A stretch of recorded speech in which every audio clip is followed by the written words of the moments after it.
ومن سيئات أعمالنا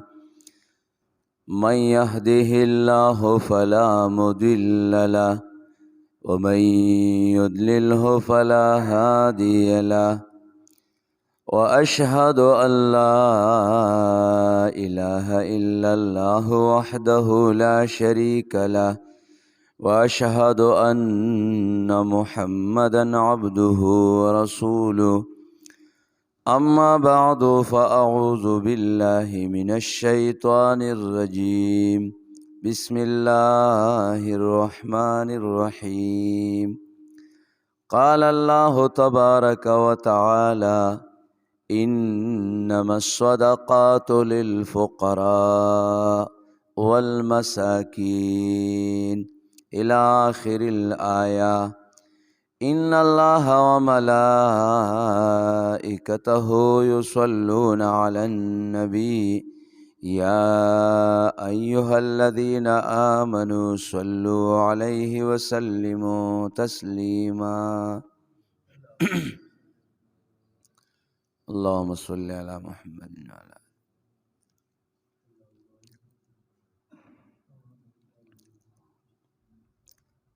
وی د فانی دنیا سوچونه ستا خوراک دی د فانی دنیا سوچونه ستا خوراک دی فصل مرګ دی توخه د قبر خاک دی د فانی دنیا سوچونه ستا خوراک دی فصل مرګ دی توخه د قبر خاک دی سرمایه که د عمل لزان سیوړه سرمایه که د عمل لزان سیوړه دا د قبر د تیرو عظیم نجات ته زما عزتمندو قرآن منګو تاسو ته د ورورولۍ تعلیم راکړی دی چې څومره مسلمانان دي دا ټول د یو بل ورونه دي څنګه چې پیغمبر وایي چې ټول کفر یو ملت دی داسې پورا امت مسلمه دا یو ورورولي ده الکفر ملت واحده دیخوا المؤمن اخو المؤمن یو مومن د بل مومن ورور دی انما المؤمنون اخوه مومنان خپلو کی ورونه دي او حدیث مبارک کی راضی چې المؤمن للمؤمن کالبنیان یو مومن د بل مومن د پاره د بنیاد حیثیت لري یشد بعضه بعضه یو بل به مضبوطی را غرزی بینا څنګه چې زمونږ استاسو د پښتنو قانون دی چې څوک برکیږي منګ او تاسو یې ښکته راغورځو لیکن پیغمبر وی مومن د مومن د پاره د بنیاد حیثیت لري بنیاد کې یو کاڼی کېدي د پاسه پې بل کېده نو هغه لاندې کاڼی ورسره مضبوط شي بیا د هغې د پاسه بل کېده هغه دویم کاڼی ورسره مضبوط شي هغه لاندینی ورسره نورم مضبوط شي داسې مومنان با یو بل مضبوطی سمانا یو مومن باندې تکلیف دی یو مومن باندې مصیبت دی یو مومن باندې غربت دی یو مومن باندې مرض دی پیغمبر منګ ته د دې ټولو تعلیمات بیان کړه چې مومن باندې بیماری ده بیمار پرسی کې ورسره شریک شه هغه ته به تسلی میلاو شي او تا ته به الله پاک اجر درکړي ملاقات دی ور سره وشو، سلام وکه په یو بل باندې، ستا د طرفه به د سلامتۍ دعا شي د هغه دپاره، او د هغه دپاره به ستا دپاره د سلامتۍ دعا شي. نو مفت کې به یو بل ته په یو ملاقات کې د الله په دربار کې د سلامتۍ دعاګانې وکړي. یو باندې تکلیف راغی، مصیبت پې راغی، ورشه هغه سره په مصیبت کې شریک شه، هغه ته چې الله په دې مصیبت څومره اجر ورکړی دی دوقومره به تاله هم درکړي، او د هغه د اجر نه به الله پاک اجر کمیم نه، اجر به ترې نه کمیږي. الله به د خپلو خزانو نه په هغه خو مصیبت راغی، هغه ته اجر په مصیبت باندې ملاو دی، او تا باندې خو مصیبت نه دی راغلی، تا ته به الله پاک د خپلو خزانو نه چې هغه سره د ورورولي وکړله، هغه سره د اخوت وکړو، تا ته به الله پاک د خپلو خزانو نه د هغه برابر اجر درکړي. د مړ شو ته ورسره په جنازه کې شریک شه، ته ورسره د قبر په خوره کې شریک شه، تا ته به الله مفته کې 2 قیراته اجر درکړي. مړ هغه دی، قبر ته هغه لاړه، د قبر تیرې د هغه په قسمت کې وي، سوال جواب به هغه کوي، او مفته کې ستا په شرکت باندې تا ته الله 2 قیراته اجر درک، چې هغه یو قیرات د احد د غر برابر دی. د قیامت په ورځ باندې په تله د میزان کې یو سړی محتاج دی، ضرورتمند دی، او ته لګی شي ته د هغه ضرورت پوره کی، الله به ستا ضرورتونه پوره کی. والله فی عون العبد ما کان العبد فی عون اخی، چې ته د خپل مسلمان ورور ضرورت پوره کې، الله به د هغې په بدل کې ستا ضرورتونه پوره کوي. که ته دا غواړې چې زما د اسمانونو الله په ځمکه زما ضرورتونه پوره کړي، نو ته به د یو مسلمان ناچاره کمزوري ضرورت پوره کړي، د هغې په بدل کې به الله پاک ستا ضرورتونه پوره کړي. مسلمان دی هغه بے پردې کیږي، او تعالی الله دا طاقت درکړی دی چې هغه د بے پردګۍ نه بچ کی او په هغه باندې پرده واچي. الله به په دې دومره خوشحال شي چې دنیا او آخرت دواړو کې به په تا باندې پردې واچي. من ستر مسلمه ستره الله فی الدنیا والآخره.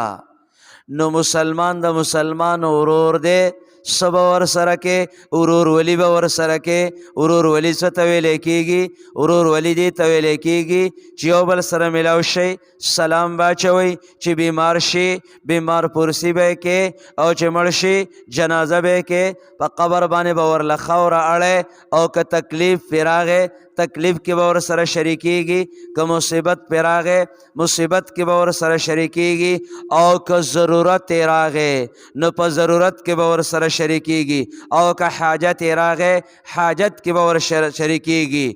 یو الله مالدار پیدا کړی دی، او بل الله غریب پیدا کړی دی. دې مالدار ته الله وایي په دې خپل مال کې به د غریب ورور خیال ساتي. څه به پکې ساتي؟ خیال به پکې ساتي.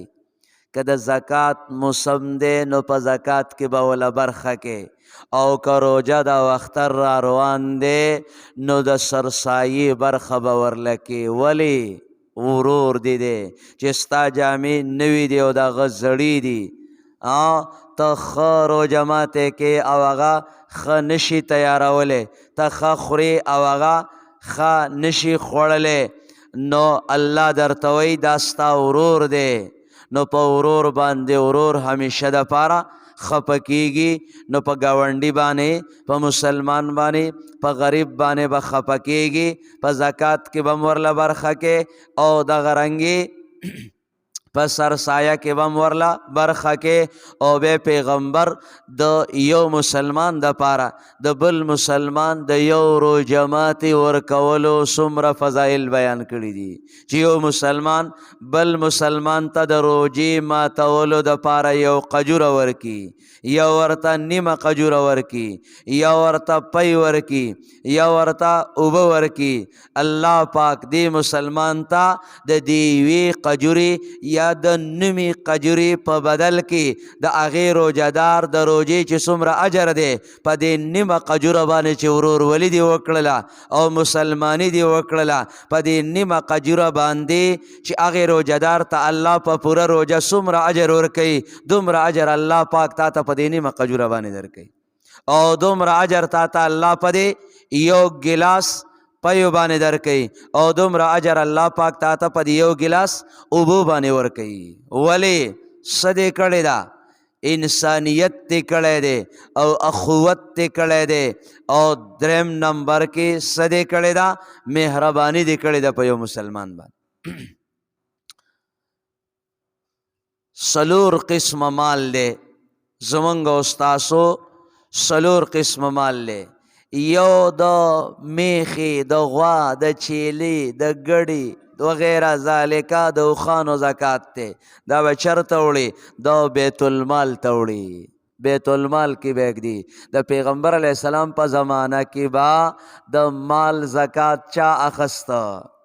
او یو د فصلونو زکات دی دا به هم بیت المال ته وړي مسله باندې ځان پوهه کوي د زناورو او د څاروو زکات به چېرته وړي بیت المال ته به وړي خو چې د مسلمانانو بیت المالي ټیک ده موږ به د خپلو څاروو زکات راواخلو او د خپل بیت المال په خزانه کې به ورواچو خو آیا بیت المال به د مسلمان په دې زکات باندې څه کوي دې باندې به جوماتونه جوړوي که جوماتونه پې ورانوي او د جوماتونو عالمان او مسلمانان پې شهیدان کوي او په هغې باندې اصلحې اخلي او هغه د اسلام او د جومات خلاف استعمالیږي بیا منګ خپل مال د څاروو زکات او د فصلونو زکات سیند ته غورځو خو د بیت المال ته ورکولو ته تیار نه نو کم یو مال به بیت المال ته ورکې د څاروو زکات به چېرته وړي دا بیت المال ته وړي د مسلمانانو بیت المال ته د فصلونو زکات به چېرته وړي دا به بیت المال ته وړي په بیت المال کې به ږدي او د غنیمت پنځمه حصه دا به چېرته وړي دا به بیت المال ته وړي غنیمت خو اله راځي چې مجاهد موجودي غنیمت اله راځي چې جهاد موجودي غنیمت اله راځي چې د مسلمانانو د کافرو سره جنگ موجودي چې د مسلمان د کافر سره او د یهودي سره او د قادیانی سره او د شیعه سره ورورولي او اخوتي او محبتي نو بیا به جهاد د کم ځای نه راځي بیا خو به جهاد ختم شي نو چې جهاد ختم شو غنیمت به ختم شي او چې غنیمت ختم شو پنځمه حصه د غنیمت به ختم شي هغه پنځمه حصه چې کومه به په بیت المال کې کېښودلی کېږي او دا پنځمه حصه د مال غنیمت چې په بیت المال کې کېښودلی کېږي په دې باندې به بیت المال څه کوي په دې باندې به بیت المال مجاهدینو مدد کوي په دې باندې به بیت المال مجاهدینو له څه ورکوي په دې باندې به بیت المال مجاهدینو له اصلحې اخلي او که نه داسې بیت المالي چې هغه د پاکستان شارک کشمیر رخلی او هغه هندوانو ته حواله کوي نو داسې غنیمت به کله د داسې حکومت او د داسې ملک په بیت المال کې کېښودلی شي جهاد ټوله دنیا لګې ده یهود لګې دي کفار لګې دي د هغوی ایجنټان لګې دي چې جهاد ختم شي خو جهاد تا پیغمبر د اسلام قب ویلی دی دا د اسلام قب دی چې اسلام موجود نه قب به موجودی چې اسلام موجودی قب به موجودی او چې قب موجود نه اسلام به موجودی کټوله دنیا یو طرف ته شي او دی وایي چې موږ جهاد ختمو نو جهاد به تر قیامته پورې جاری او ساری وي نه جهاد ختمېدلی شي او نه د قرآن نه د جهاد آیاتونه ختمېدلی شي او نه مال غنیمت ختمېدلی شي عثمان رضی الله عنه چې په کور کې ناست دی او د قرآن تلاوت کوي او باغین راځي او د عثمان رضی الله عنه نه تاویږي او عثمان رضی الله عنه د قرآن د پاسه شهید کوي، هغه قرآن په دنیا کې تر اوسه پورې موجود دی. په کوم قرآن باندې؟ او د قرآن دغه آیات د پاسه د فسیکفیکهم الله د پاسه چې د عثمان د مظلومیت د وینې کم ساس کې توی شوی دی، هغه ساس کې د عثمان رضی الله عنه د هغې آیات د پاسه تر اوسه پورې پروت دی. هغه قرآن چې عثمان په مدینه منوره کې تلاوت کاو او رسول الله ورته فرمایلیو تقتلک الفئة الباغیه، تا به د باغینو د ظالمانو یو جماعت په شهادت باندې رسوي. عثمان تلاوت تناسته او هغه باغینو عثمان په شهادت باندې ورسو او داغه د مظلومیت وینا د قرآن په دې آیات باندې توی شوه. هغه قرآن په مدینه منوره کې پروتو. به امیر تیمور چې ورته ویل کېږي هغه ځان سره راوړه هغه قرآن د مدینې منورې نه او به یو ځای بل ځای بل ځای. اوس هغه قرآن چې عثمان پکې تلاوت کوو هغه قرآن اوس په تاشقند کې پروت دی او ډېر علماء کرام په سوونو په زرونو د هغې زیارت ته ځي او چې هغې قرآن ته وګوري او همغه آیات یې پکې راکولو کړی، وایي د هغې آیات د پاسه هغه سور نشان د عثمان د وینې تر اوسه پورې موجود دی، ختم شوی نه دی. نو کم مال به په بیت المال کې ږدي، د څاروو زکات به بیت المال ته وړي، خو بیت المال به پې جماعتونه جوړوي او بیت المال به پې مسافرخانې جوړوي او که بیت المال پې د قادیانیانو عبادت خانې جوړوي او په دغه مال باندې جماعتونه او مدارس ورانوي او علماء کرام په شهیدان کوي، نو داسې بیت المال کې من کله داسې زکات نږدو سیند ته به ګذارو، خو دې بیت المال ته ورکولو ته تیار نه. او دریم نمبر زما عزتمندو خراج او جزیه ده. خراج او جزیه د کافرو نه د ځمکو او د سرونو چې کوم ټیکس اخیستلی کېږي، ټیکس نو هغه به چېرته ږدي؟ هغه به په بیت المال کې ږدي او بیت المال به پې څه کوي؟ بیت المال به پې د مدارسو د مدرسینو تنخواګانې ادا کوي. بیت المال به پې څه کوي؟ بیت المال به پې د مدارسو د مدرسو د استادانو د مفتینو د شیخ الحدیثانو او د محدثینو او د مفسرینو د هغوی تنخواګانې به پې ادا کوي. زما عزتمندو او که بیت المال پاغې باندې د مفتینو او د شرعي قاضینو او د غرنګي د علماء کرامو او د طالبانو وظایف نه ادا کوي، نو دا بیت المال نه دی، دا بے ظلم المال دی، دا د ظلم مال دی چې پاغې باندې څه کېږي؟ پاغې باندې د اسلام او د مسلمانانو او د مدارسو خدمت پې نه کېږي. زما عزتمندو څنګه چې تاسو مسله واورېدله چې یو مؤمن د بل مؤمن دپاره ورور دی، مؤمنان به په خپلو کې ورورولي کوي، نو چې یو مؤمن غریب دی او بل مالدار دی نو د مالدار به د زکات په ټیم کې زکات راخلي او غریب ته به ورکوي او دا مالدار به د رمضان په میاشت کې خپله سرسایه راخلي او هغه به غریب ته ورکوي. سرسایه دا واجب ده، سرسایه واجب ده او په چا باندې واجب ده؟ په آزاد مسلمان باندې چې هغه د شرعي نصاب مالک وي. سرسایه واجب ده. په چا باندې واجب ده؟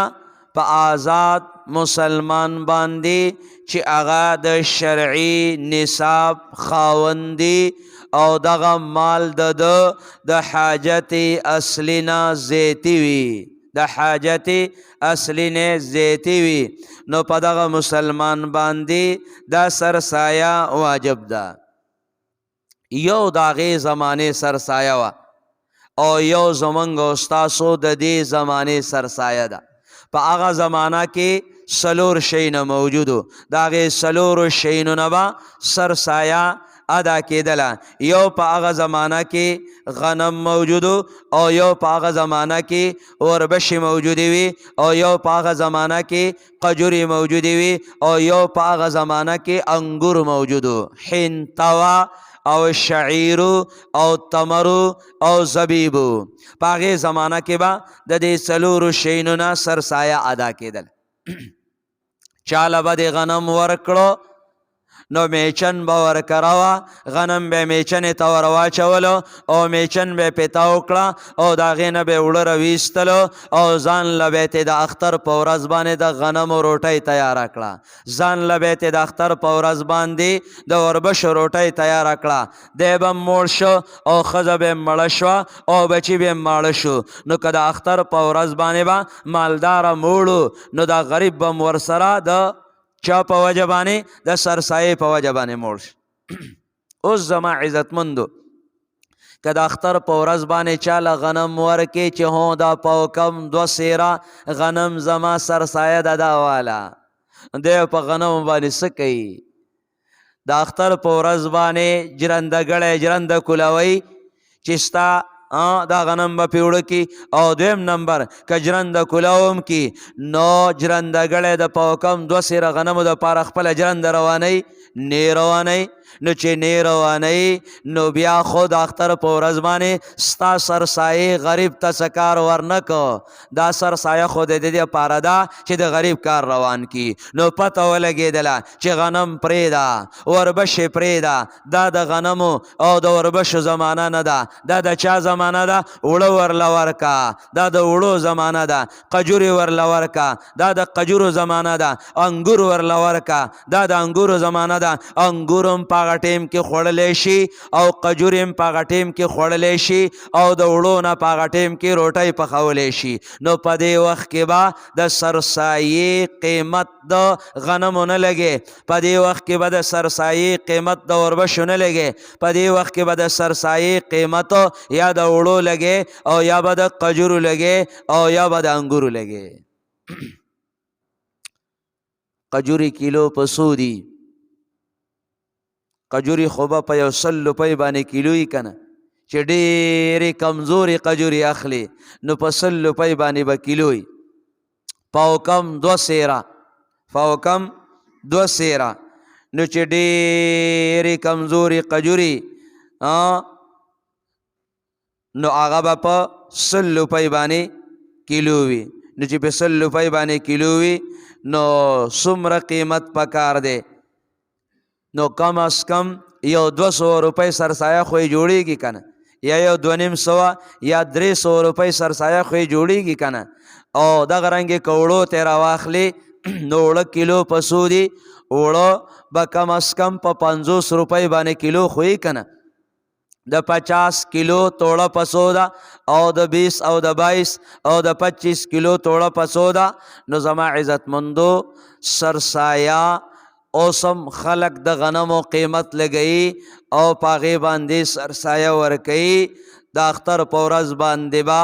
مسکین په غنمو باندې څه وکړي او د اختر په ورځ باندې به مسکین په وربشو باندې څه وکړي او د اختر په ورځ باندې به مسکین په جوارو باندې څه وکړي وغیره ذالکه. نو دې وخت کې کم از کم سرسایه، کم از کم چې نه د اوړو قیمت ولګي او نه د قجورو قیمت ولګي او نه د وسکو قیمت ولګي او نه د اوربشو قیمت ولګي او نه د غنمو قیمت، کم از کم سرسایه په دې موجوده وخت کې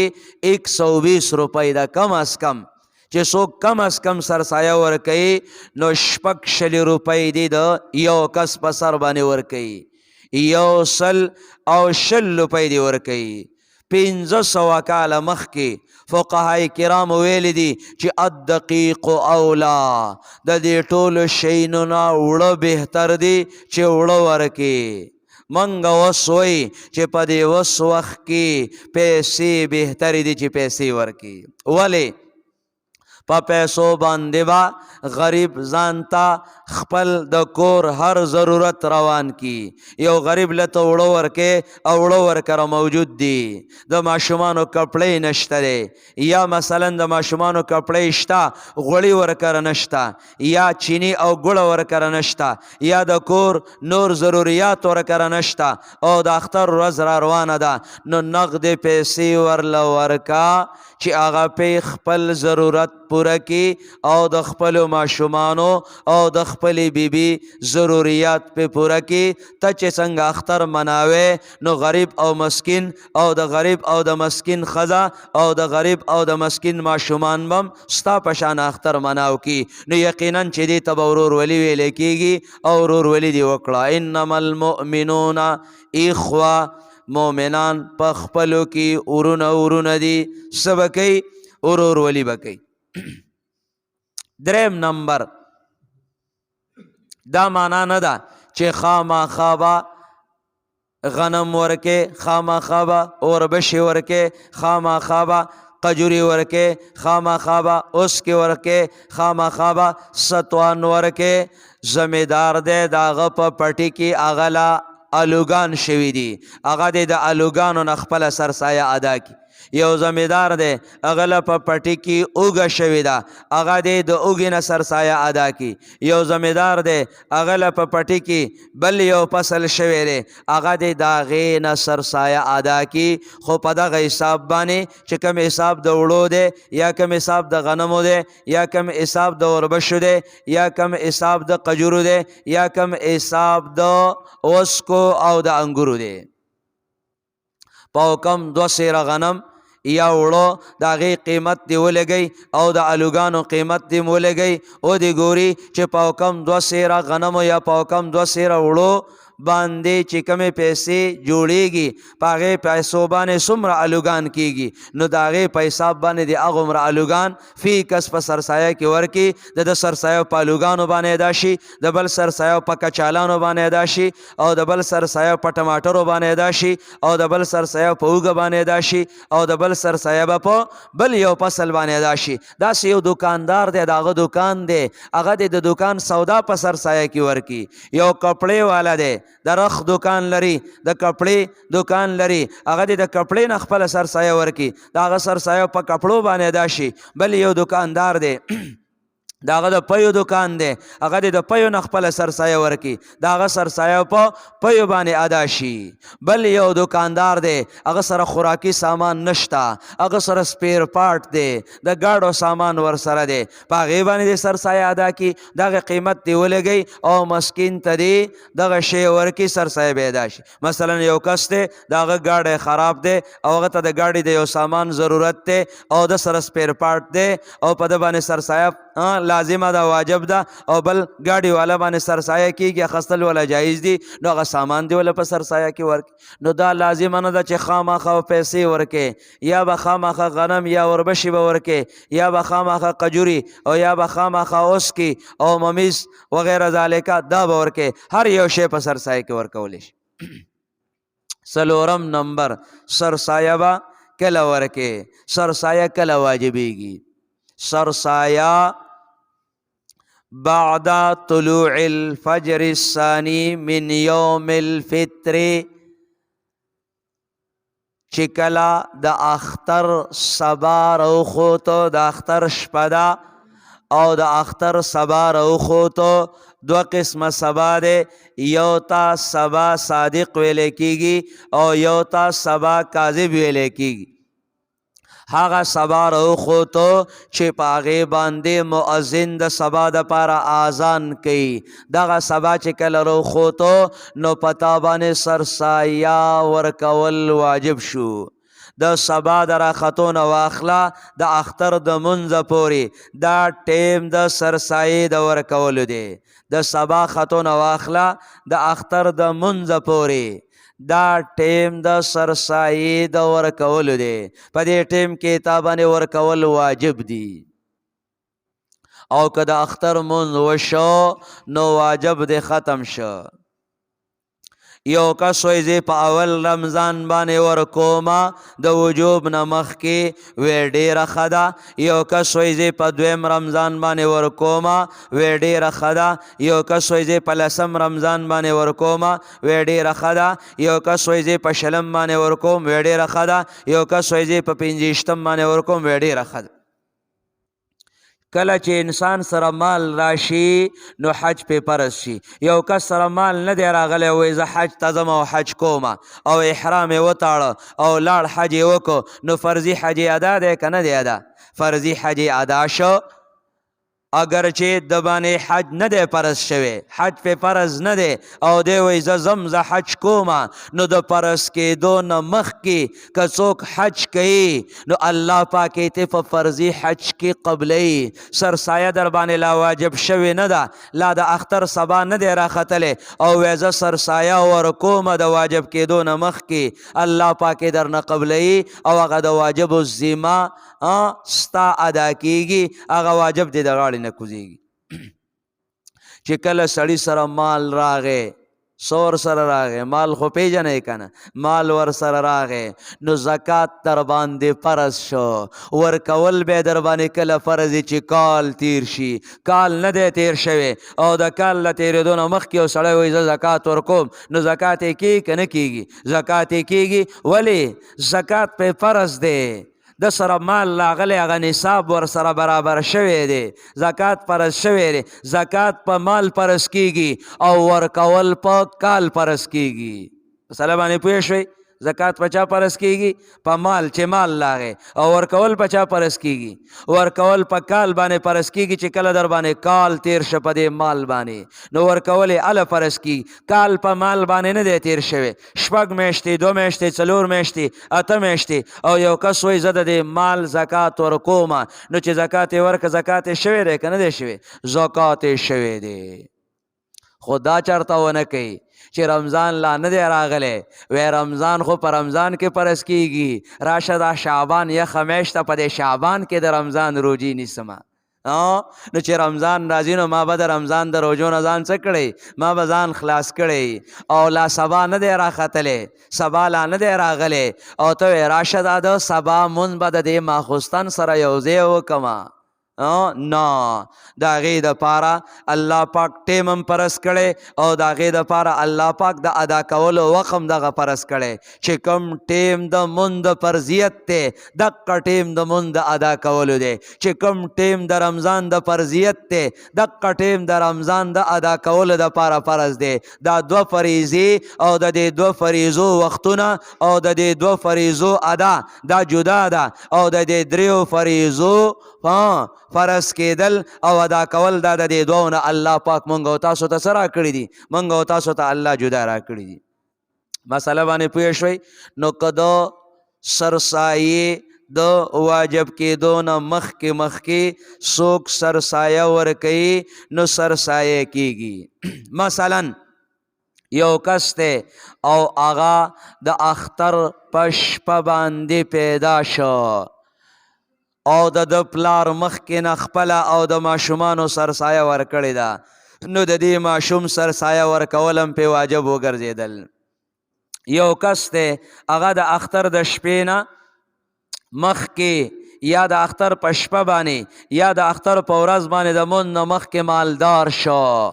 ټوله روژه په غربت کې تیره کړه او د اختر په شپه باندې چا ورته یو 60,000 روپۍ ورکړي، 60,000 او دی د 60,000 روپو مالک شو، نو په ده باندې خپله سرسایه ورکول دا واجب وګرځېده، د بله غم نشي اخیستلی او خپله به ورکوي. یو کس دی د اختر د شپې پورې مالدار دی او د اختر په شپه باندې مسکین شه پیسې ترې لاړې، په ده باندې سرسایه ورکول نشته. یو کس کافر دی او د اختر په شپه باندې مسلمان شو، سرسایه ورکول پی واجب وګرځېدل که پیسې ورسره وي. او یو کس مسلمان دی او د اختر په شپه باندې کافر شو، سرسایه ورکول د هغه نه څه شو؟ سرسایه ورکول د هغه نه لاړه. نو سرسایه به کله ورکې؟ سرسایه به کله ورکې چې کله د اختر سبا راوخیږي نو په دغه ټیم کې بیا ورکې. او اما وقت ادائها فجميع العمر، که د اختر د مونځ نه مخکې دې ورنه کړه او مونځ وشو نو پوره زندګي دا سرسایه ستا په غاړه کې پرته ده چې کله دې م ورکړله سرسایه دې ادا ده د زکات دپاره کال دی چې کال پوره شو او زکات دې ورنه کو نو دا زکات ستا د ذمې نه کوزیږي نه کال باندې میاشت واوښته ورې که زکات دې ادا دی یو کال پې بل تیر شو ورې که زکات دې ادا دی لس کاله پې تیر شو ورې که زکات دې ادا دی تر مرګه پورې ورکه زکات دې ادا دی او که مړ شو ور دې نه که نو زکات دې په ذمه باندې د پاسه پاتې شي لیکن د قربانۍ مسله دا جدا ده قربانۍ له دې څاروی اخیستی دی قربانۍ له دې څاروی اخیستی دی او یو ورځ د اختر تېره شوه لسمه ولال دې نه کو او یولسمه تېره شوه ولال دې نه کو او دولسمه تېره شوه ولال دې نه کو نو قرباني څه شوله قرباني درنه لاړه اوس که دا څاروی ته حلالې نو ستا دغه قرباني چې کومه تا باندې واجب و دا په دې څاروي باندې نه ادا کېږي په دې مسلو پوه شوئ نو سرسایه چې د اختر د مونځ نه مخکې ورنه کړله نو د اختر په ورځ باندې د مونځ نه وروسته ورکه سبا لی ورکه بل سبا لی ورکه بل سبا لی ورکه چې تر څو پورې ژوندی دا ستا په ذمه باندې یو قرضه پرته ده ورکه خو ورکې به ورکول سرسایې در باندې لازم دي د چا سرسایه به ورکې او څوک به سرسایه ورکوي یو خو زمونږ او ستاسو د پښتنو کورونه دي چې کوم په کور کې مشر دی وایي د غم میرمن د ادې ده افغانان څه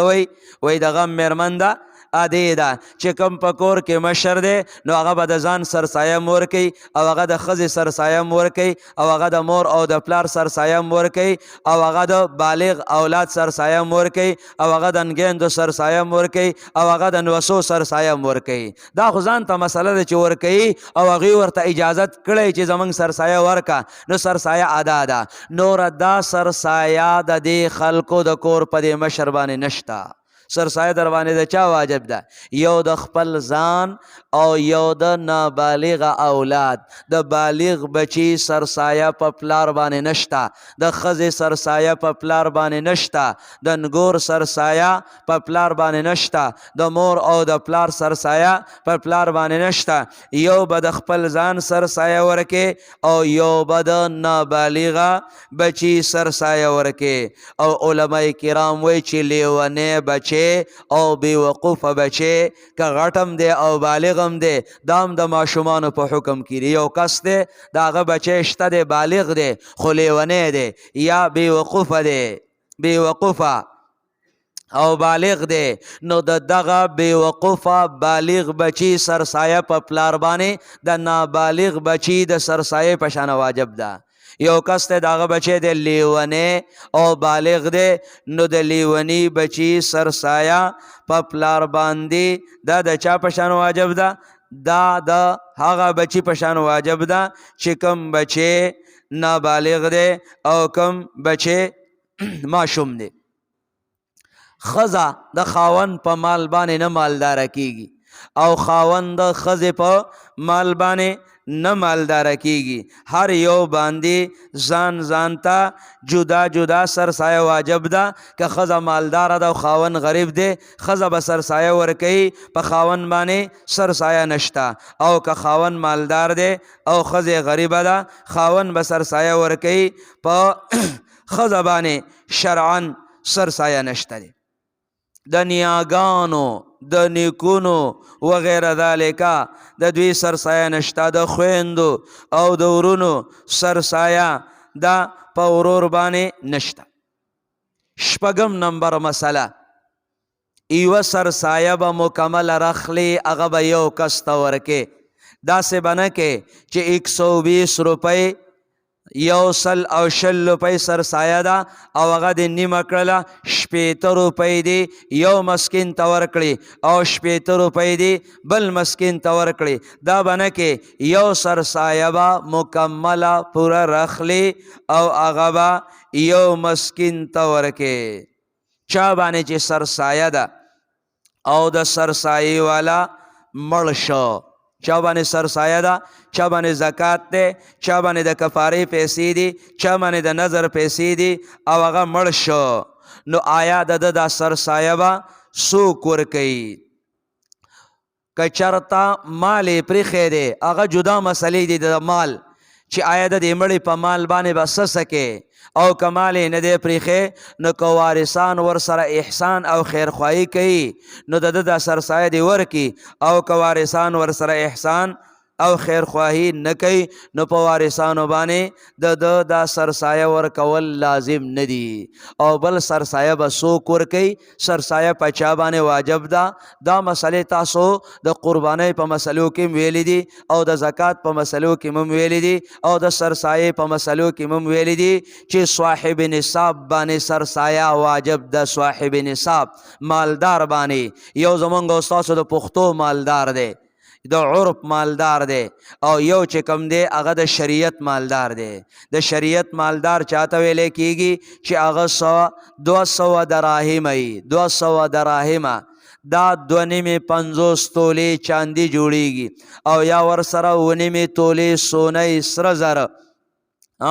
او یا ورسره د 2.50 تولې چاندی قیمتي سور سره قیمتی. یعنی مثلا په دې وخت کې که چرته چاندي په 1000 روپۍ باندې نو 52,000 روپو والا باندې سرسایه لازمه ده، او که چرته په 1200 باندې نو مثلا 60,000 یا څه د پاسه 60,000 یا څه کم 60,000 80,000 روپۍ چې نغد څوک لري په کور کې، یا د 80,000 روپو زیتی سامان په کور کې څوک لري، یا د 80,000 روپو تجارتي سامان په کور کې څوک لري، نو په دې سړي باندې سرسایه ورکول بل ته دا واجب دی او دا لازم دی. او دا مسئله تاسو ټولو تفصیلی اوریدلی دي چې خر به حسابیږي که نه به حسابیږي، غوا به حسابیږي که نه به حسابیږي، میخه به حسابیږي که نه به حسابیږي، چیلی به حسابیږي که نه به حسابیږي، اسلحه به حسابیږي که نه به حسابیږي، کتابونه به حسابیږي که نه به حسابیږي. دا مسئله تاسو ټولې تفصیلی په قربانۍ کې اوریدلی دي. که د چا په کور کې وچه غوا ولاړه ده، وچه غوا خو پیژنئ که نه، وچه دا معنی چې وچه شوي غوښه ورپسې نه وي، وچه دا معنی چې پی نه کوي. که د پی غوا ده نو که دی ترې خوري نو دا د ده څه دی؟ دا د ده حاجت دی، او که خرڅوي دا ضرورت دی، دغه پکې نه حسابېږي. وچه غوا ولاړه ده، وایي چې تیاره شي خرڅوم مې، قربانۍ له به خرڅومه، یا ورسره سخی ده یا کټۍ ده، وایي چې غټه شي بیا به خرڅومه وغیره ذالکه. نو دغه څاروي به قیمت کیږي. که د دې څارو قیمت 80,000 روپو ته ورسېدو نو په دې سړي باندې سرسایه ورکول دا واجب دی. موږ او تاسو دا تپوس زیات کو چې زه سرسایه اخیستلی شم او که نه، نو دا تپوس مه کوه، دا تپوس وکړه چې په ما باندې سرسایه ورکول واجب دی که نه دی. ما سره دا سرمایه ده، دا په کور کې سامان لرمه، دا اسلحه لرمه، دا زیتی شی لرمه، دا تجارتي شی لرمه، دا څاروی لرمه وغیره ذالکه، دا پیسې لرمه وغیره ذالکه. نو دا تپوس کوه چې په ما باندې سرسایه ورکول دا واجب دی او که واجب نه. دا تپوس مه کوه چې زه سرسایه اخیستلی شمه او که سرسایه نشم اخیستلی. او دا تاسو بار بار اوریدلی دي که چرته چا د بل زکات ته لاس ونیو، ټول عمر به د لاس نیولو نه الله پاک نه خلاصوي. رب شته او د رب ډیرې عظیمې خزانې شته، او هر چاله ورکوي، کافر له ورکوي، هندو له ورکوي، سیک له ورکوي، یهودي له ورکوي، قادیانی له ورکوي، شیعه له ورکوي، منافق له ورکوي، هر چاله ورکوي. د هیچا نه الله پاک نه منع کوي. ولې؟ ځکه د هغې د الله سره قدر نشته، د ماشي د وزر برابر قدر الله پاک سره د دنیا نشته. نه چې یو شی ستا په نس باندې قیمتي نو نه دا خو زه چاله نه ورکومه، او چې یو شی ستا په نس باندې قیمتي نه دی او دومره بې قیمته دی چې د ماشي د وزر برابر قیمت نه لري، نو که یهودي وایي ما لره، که واله که قادیانی وایي ما لره، نو هر چاله الله پاک ورکوي. نو خپل ضرورتونه د رب په دربار کې د رب نه غواړئ. 10 شروع جماعتې را روان دي، دیر شروع جماعت اے ربا یو رو جماعت کی پرشتیو باندې د زړه د الله په دربار کې دعا وغواړه اے ربا ما ټول عمر د بل د احتیاج نه وساته اے ربا دویم رو جماعت کی وای اے ربا ما په حلال مال باندې مالدار کا اے ربا زما حلال روزی فراخ کا اے ربا ما د بل د دروازې نه وساته ما د چا دروازې ته مو ودروا اے ربا پورا زندگی کی زما لاس د چا د لاس لاندې کوم اے ربا پورا زندگی زما لاس همیشه د پاره برکی او د بل لاس راته لاندې کی نو چې دا دیر شروع جماعتي تیریږي او په هر رو جماعتي کې یو دعا الله پاک قبلوي نو تاسو ویستی چې الله پاک بم په خپل ژوند کې چاته محتاج نه کی الله پاک به درته حلال روزي فراخه کی حلال مالونه به درته الله پاک در کی